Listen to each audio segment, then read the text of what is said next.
I don't wanna sit in and get with you, baby, tonight.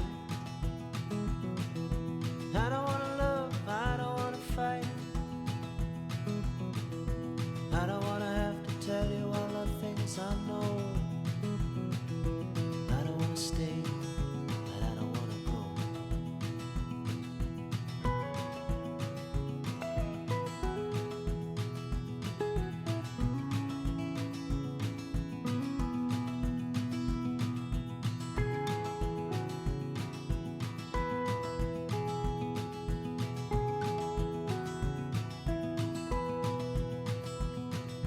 I don't wanna be the lover in your arms. I don't wanna be the one to keep you from home. I don't wanna be the crooked person in your heart. I don't wanna stop, but I don't wanna stop. Part-time, my love, how we suffer now.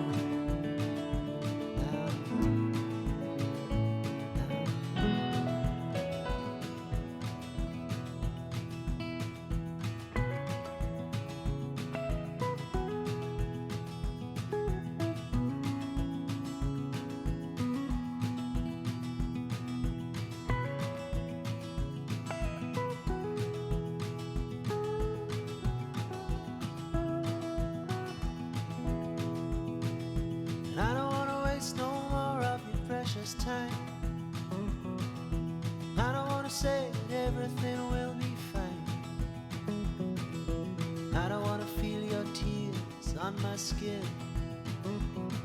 I'm a coward, baby, don't let me in. Part-time, my love, how we suffer now.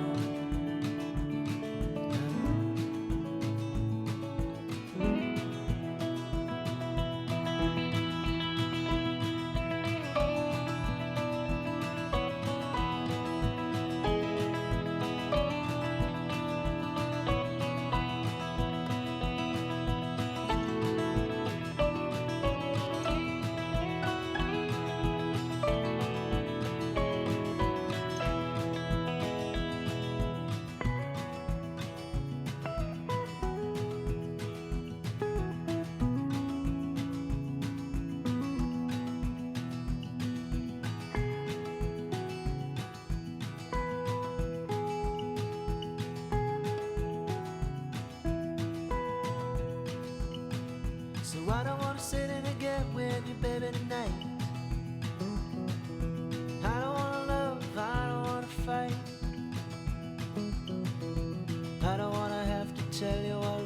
'cause I know I don't wanna stay, but I don't wanna go.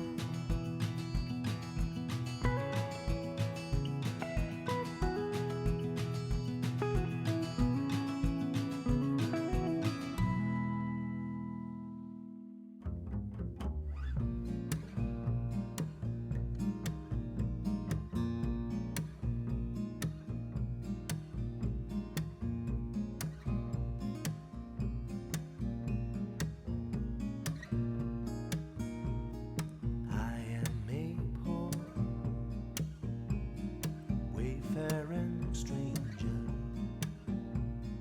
traveling through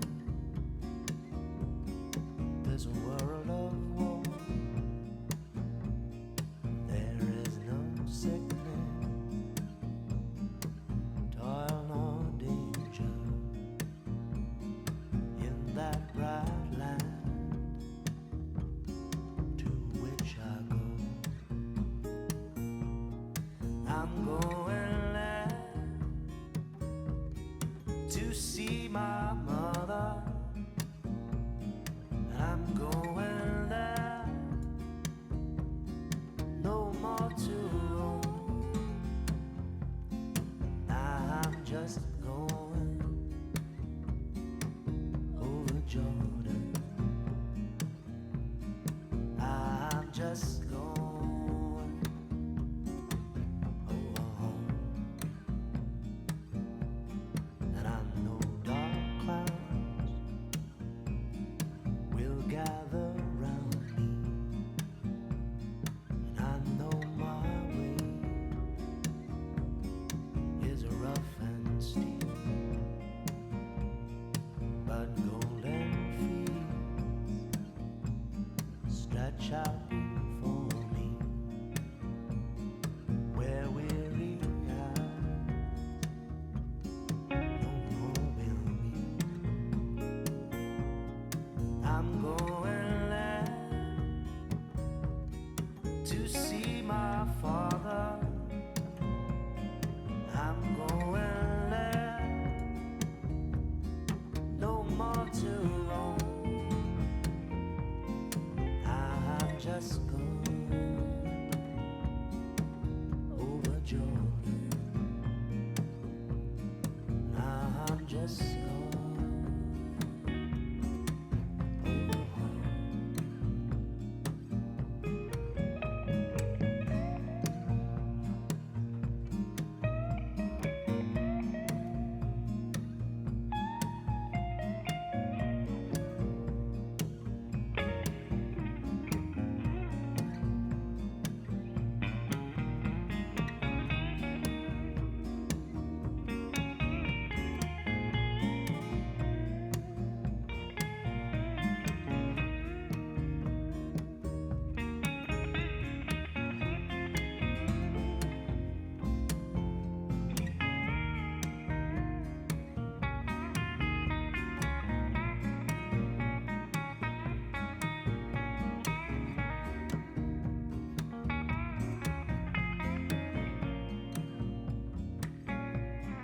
I'm going there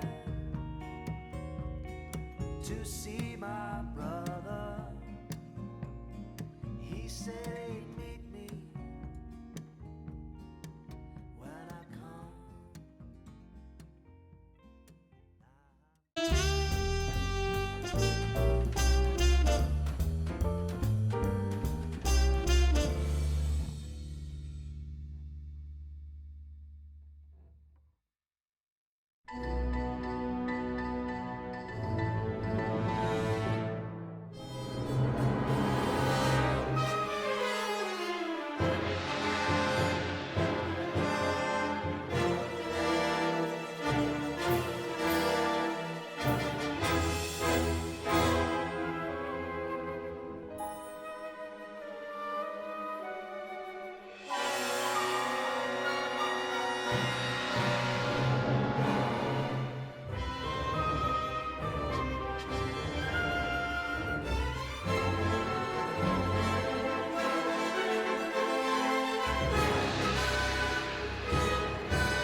hush, little darling, don't say a word. I'm gonna buy you a mockingbird. Say, darling, say. And if that mockingbird don't sing, I'm gonna buy you a diamond ring. Yes, and I know that diamond ring. Yes, I know that diamond ring is gonna shine. Darling, if you'll marry me, I'll buy you a house with a big oak tree. Say, darling, say, we'll live in the house with the big oak tree. 3 little babies on your knee. Yes, and I know that diamond ring. Yes, I know that diamond ring is gonna shine.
So hush, little darling, don't say a word. I'm gonna buy you a mockingbird.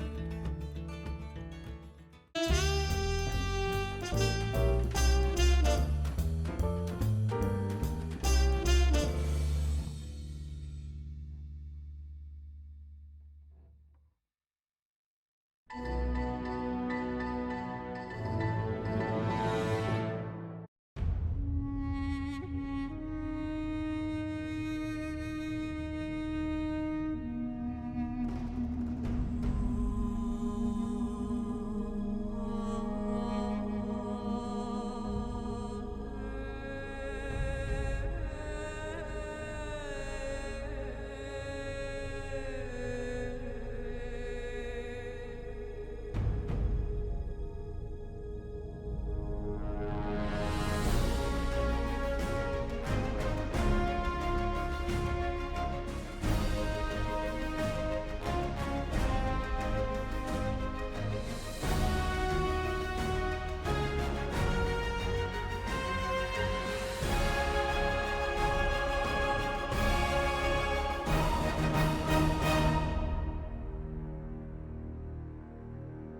Good day, this is Thumbs United. We are recording some work I'm doing. It's part of a journey into Mexico. I'm doing a series of projects featuring the Americas. So we have North America, Canada, and the United States, and Mexico. Mexico is actually considered part of North America. Then we have Central America, which is Ecuador. And so it's going to be kind of divided into three parts of Canada and America, then Mexico, and then Ecuador and the Galapagos. So this is the film photography from Mexico.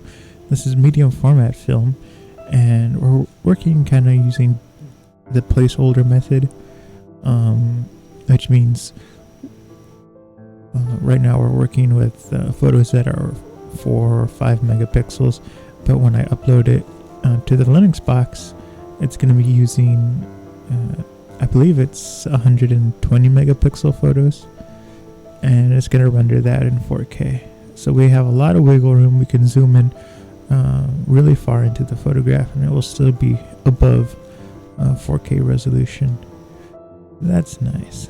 And then I already have a couple of them pre-animated, but because it's a square format and it's such high resolution, we can actually do multiple animations throughout the photograph. So I'm going to take this photograph right here, and we're going to duplicate it. On each photograph, it depends, how many interesting things there are in the image. And I'm using Blender, and Blender is an open source kind of animation tool. It's mainly used for 3D animation, so think Pixar films and CGI and all that stuff, but it also has a really powerful video sequence editor, and so that's what I use to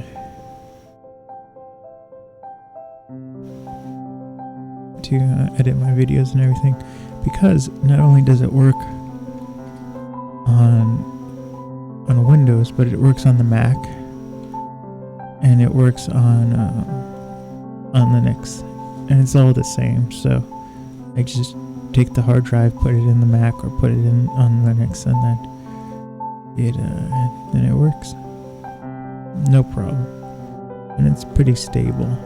It's been in development for a long time, years. The first time I discovered Blender was about 2003. I was in either 7th or 8th grade about that time. Yeah, we just do 2 keyframe animations, the start and the end, and that's how I do the quotations. And so even though this is the same photo, we're going to animate a different section.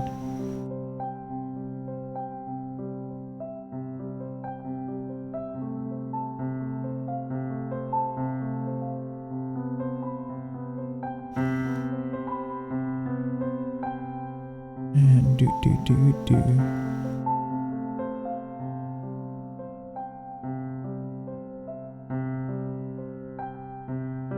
I brought down my wireless keyboard from the attic. I had a different Logitech one, but and so then what I like to do is on the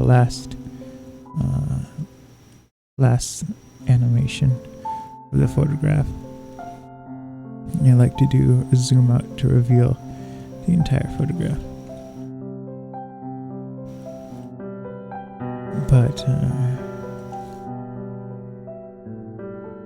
I brought out my old keyboard, and again the keyboard's from 2003. It's a Microsoft ergonomic keyboard, and it's funny because the keyboard works great with the Mac. I mean, old Macs, new Macs, they all have no problem with it. I had a problem with it in Windows 7 where it wouldn't work with the drivers. The drivers didn't work in Windows 7, which is odd because it's an actual Microsoft Microsoft makes the keyboard. And so I was living in California for a little bit where I was taking care of my grandmother, and I needed a keyboard for my laptop. And so I got a Logitech one, and that was in 2013. That one's been pretty old, but not as old as the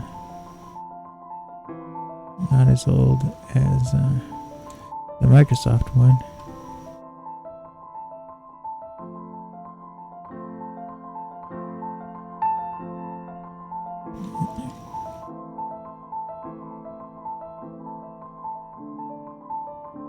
Okay, let's get to animating.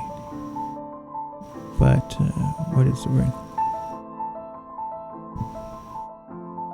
So the Logitech one, it was a mouse and keyboard, and the mouse died. The left button doesn't click anymore. I mean, like, it clicks, but it doesn't register anything. And I was like, what? So I had a wired mouse. I would have to plug in the wired mouse in one USB port, and then the keyboard in another, the wireless keyboard in another. And it was annoying because I'm always short on USB cable. USB ports. And I finally gave up and attached the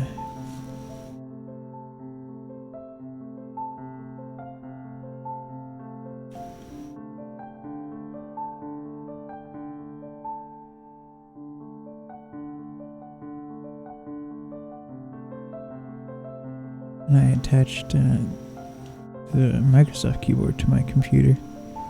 It's like so much better. So it works with Windows 10. Whatever reason, it just didn't work well with Windows 7.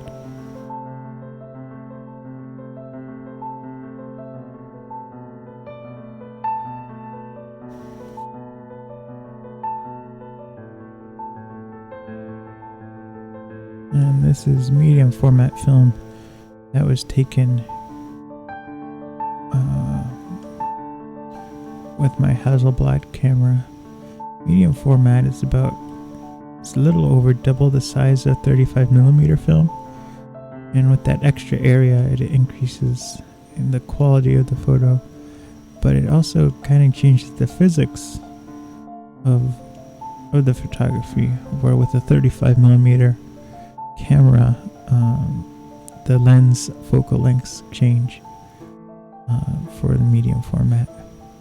So where a 80mm lens on a regular camera would be a very telephotic lens. It's not the most telephoto, but it is considered a telephoto lens.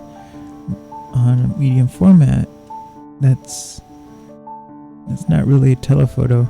80mm is kind of like the standard lens. It's almost wide angle, but even though it is wide angle, you get a little more of that, a little more definition in the depth of field. And it's interesting when you look at it. And what I mean with definition and depth of field is it just seems like there's more dimension. It's almost a softer range, and the depth of field is a lot shorter. It almost kind of makes it look almost like miniature, almost, if that makes sense.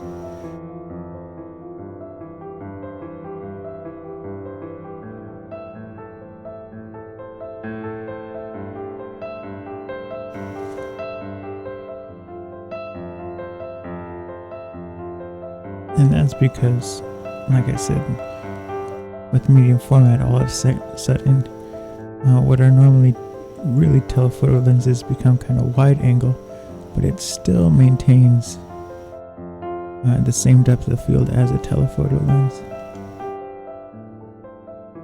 So things that are out of focus are really out of focus. The backgrounds can be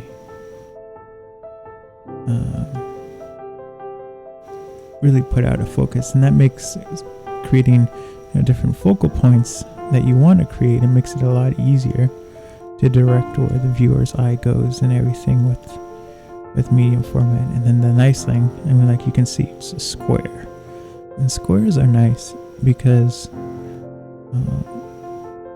you just get more, you get more up and down, left and right. With photography, you might get a 16 by 9 camera or a 2 by 3. It doesn't actually mean that you get more on the left and the right of the photo. It just means that the top and bottom is cropped out. So that's kind of a big thing, where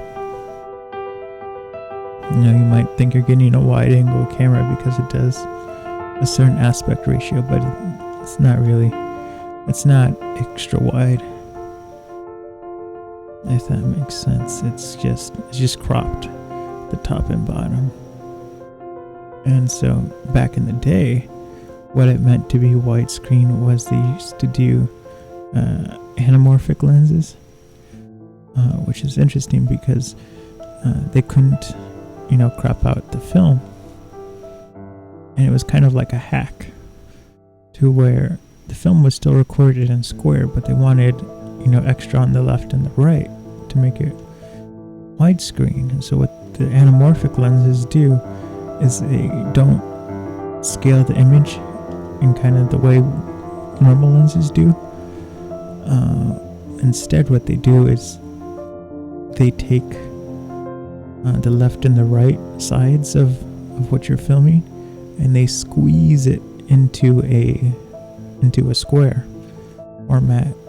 And so it was truly wide angle, where it was getting extra data from the left and the right and squeezing it into a square format. So it wasn't it was distorted on purpose. And then what happens is when you edit it, you do the math, and the math is the ratio for the square goes from a 1-to-1 ratio to a 1 to 2.8. So you stretch out the square, and that's how you preserve the actual dimensions. And so it's actually a much wider way to get much wider angle views. But the downside is that you get a lot of lens flares, which is cool and really interesting. They really played with that in Star Trek, the new one, the 2009 one, using anamorphic lenses. I animated this backwards, but they didn't. Yeah, so if you don't want a lot of lens flares, anamorphic isn't really the way to go. And the other thing is the digital cameras can't really use anamorphic lenses because the sensors are not squares. They're built to be 16 by 9, and so they can record in a square format, but it is cropped. So if it's a 5K camera, you would have to crop it to like 3K.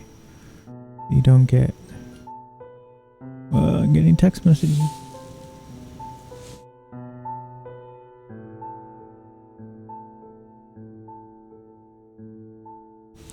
So it and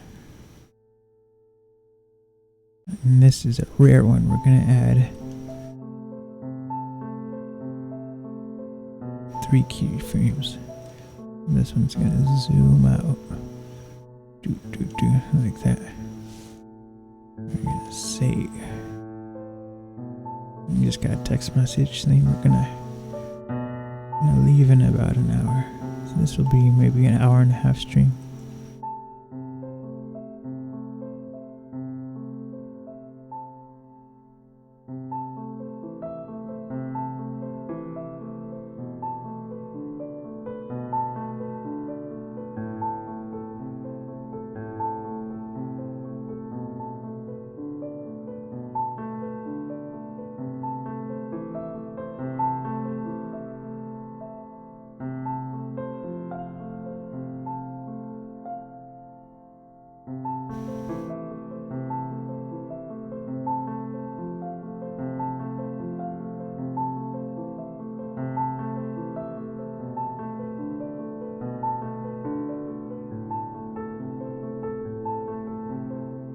You can see the really shallow depth of field.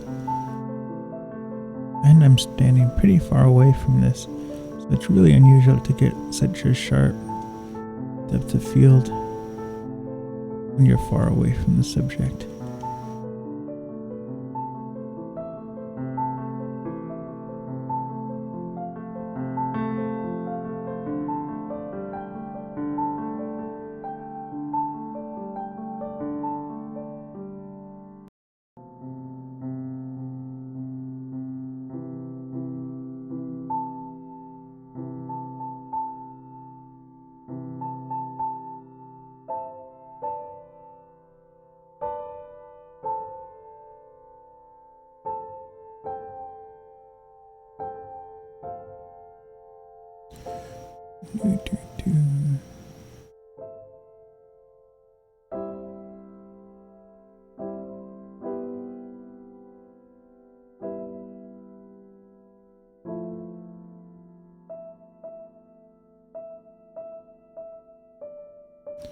And we might finish this section, which will be good.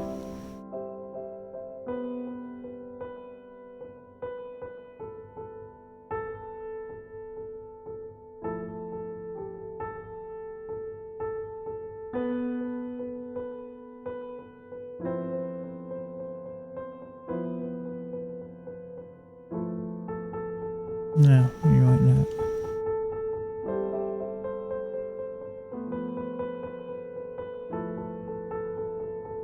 This one, it's such a close-up. We can only do one real animation.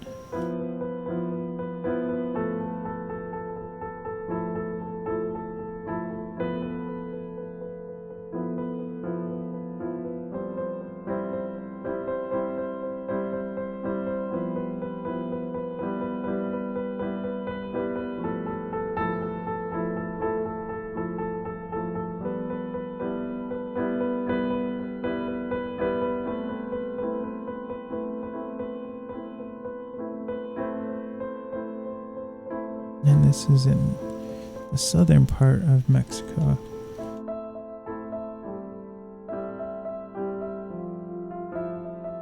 Yeah, right next to Honduras.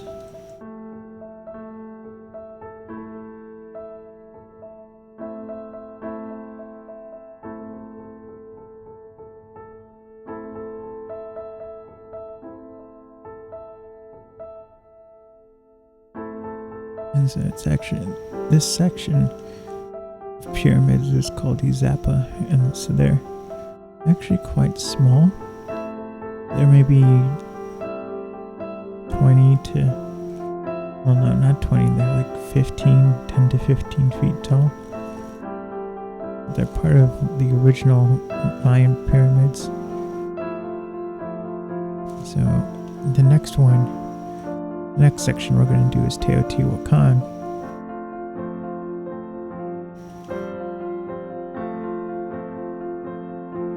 And that is the much larger pyramids right next to Mexico. I believe it's in San Juan. That's about 40 minutes outside of Mexico City.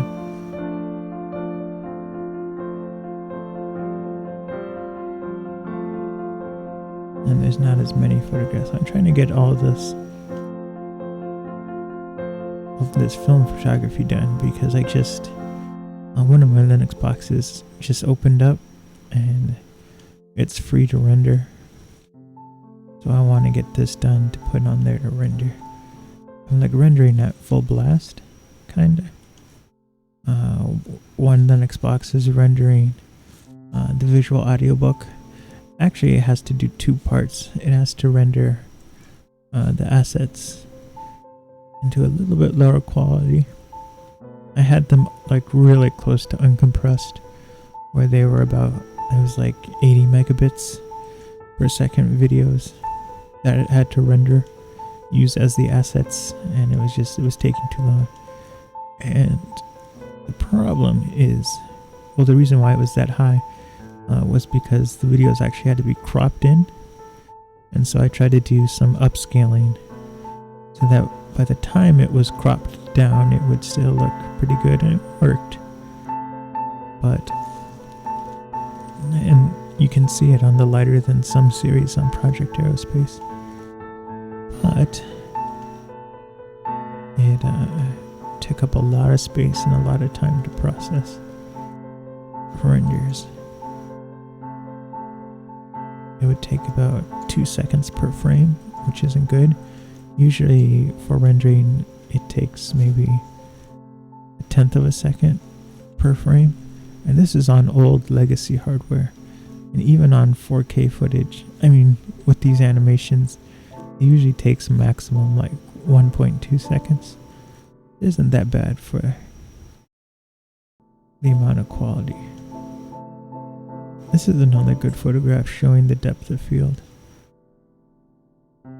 You can see I'm kind of far away, and it is a wide angle shot.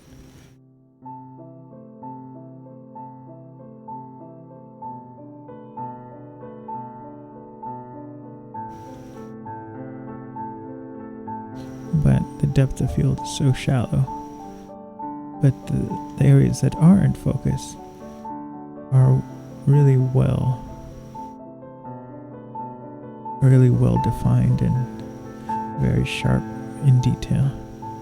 And that's because the medium format is such a larger sensor, and not only does it record more physical detail because the sensor size or the film size is so much bigger, but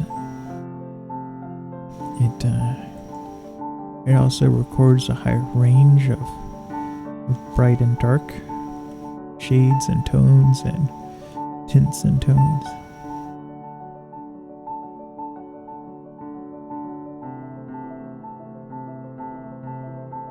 And then normal for 35mm.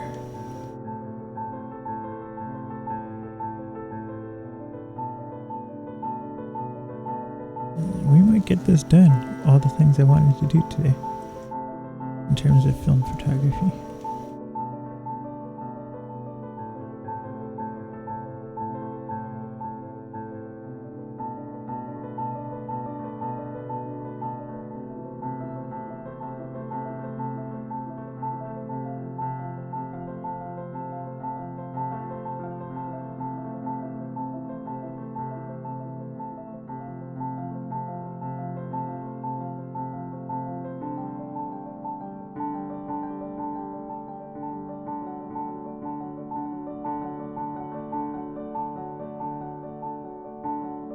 I'm standing on the tallest pyramid in Zappa, and this one's probably 20 feet tall. Not that big. And it's cool because this was actually originally going to be farmland, and you can see that actually the farmland is around the pyramids, and so they're growing cacao. Which is a huge nut. If you make a fist, it's actually double that. It's about 2 fists. You put your hands together, and so the cacao grows, and it's what they use to make chocolate out of. And you might say, oh wow, the chocolate is this huge nut. It's, like I said, it's 2 fists big, and the answer is no. Within the nut, there are 2 small like nuggets, and those 2 small nuggets, that's what we get the chocolate from. That's where we get the cacao from. So you have to harvest a lot of this, kind of fruit or nut to get this little amount of cocoa. But it's worth it.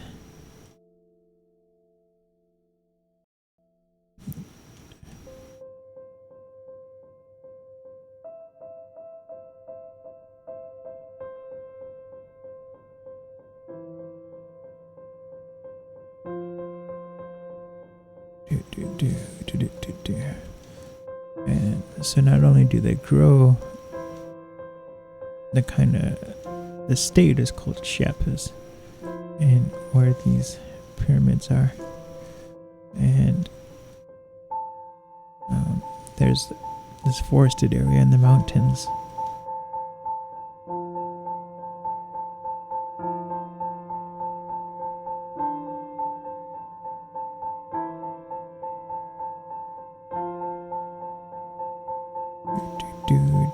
So there's this forested area in the mountains, and that's where they grow the coffee beans. The coffee beans, it's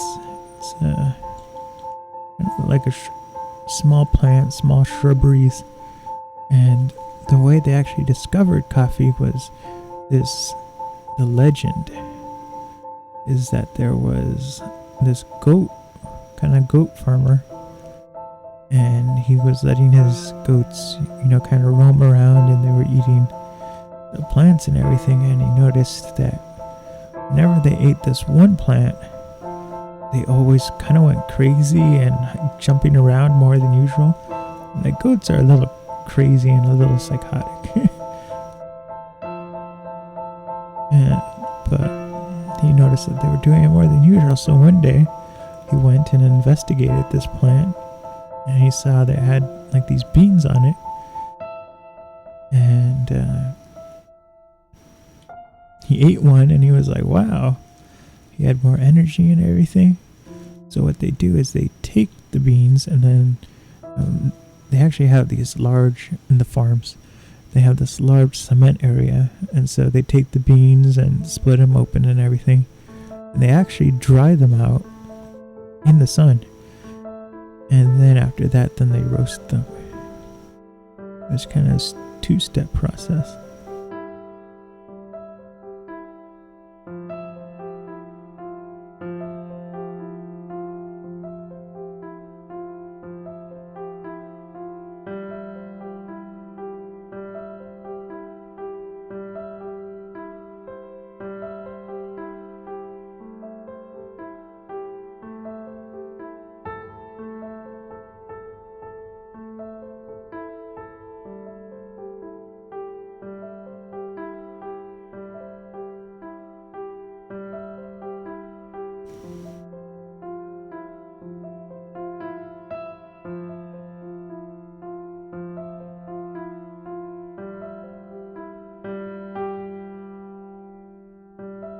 I don't like how it's lopsided there.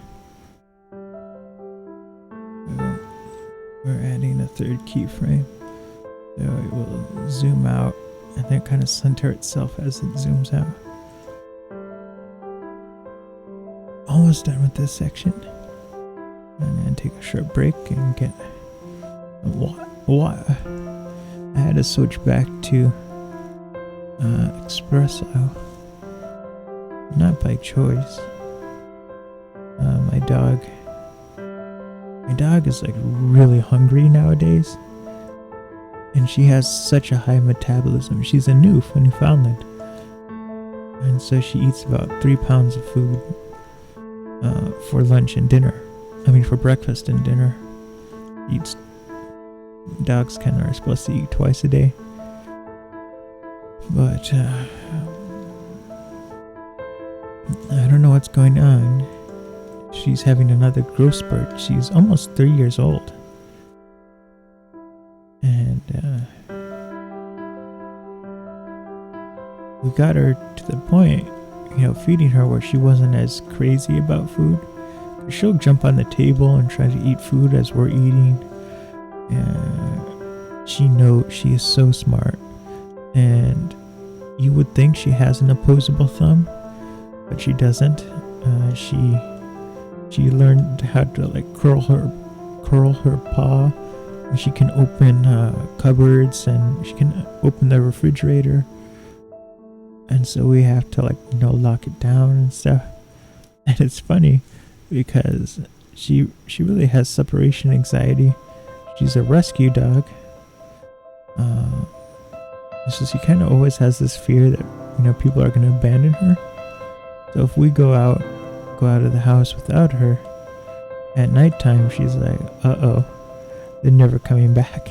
And so she goes on this food spree where she'll try to eat open all the cupboards and have like a stockpile of food. And she's like, they're not gonna feed me dinner. This is it, and everything.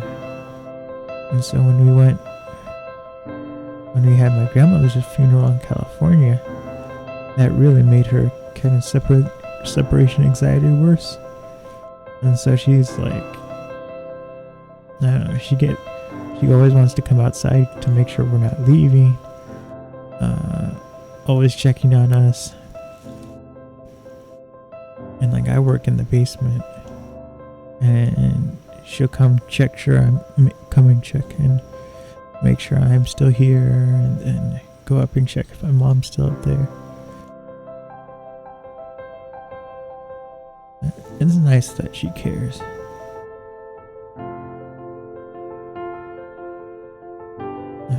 Our first Newfoundland, she's chill. Like, she's really chill. And it's funny because when we used to take her to the kennel, she loves it. She just walks into the kennel and she's like, I am here, I have arrived. And they're always happy to see Beatrice. That's her name. Beatrice thinks it's like a spa when we go on vacation. The other dog, not so much.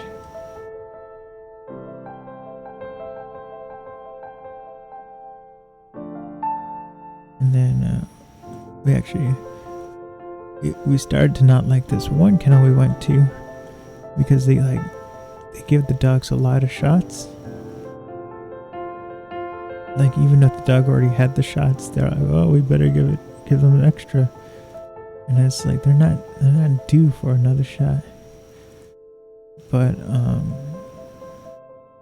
so we found a different kennel with this lady who was, opening up a new one, and it's actually on this farm. And Beatrice loved it. She would go on the walks with the lady and everything, and there were cows and stuff, and Beatrice loved the cow. She would go up and see it. And Zoe, the rescue dog, was not happy. So the lady said she was really depressed and moping around and didn't want to go on walks or anything. It's like, that's funny, because I would have thought that Zoe, the rescue dog, would love the farm. But she probably thought, oh no, I blew it with another family and I'm up for adoption.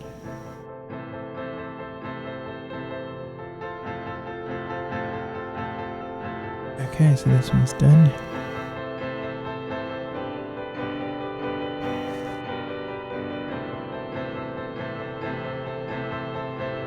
And then I'm editing that 10%. So this is 100%.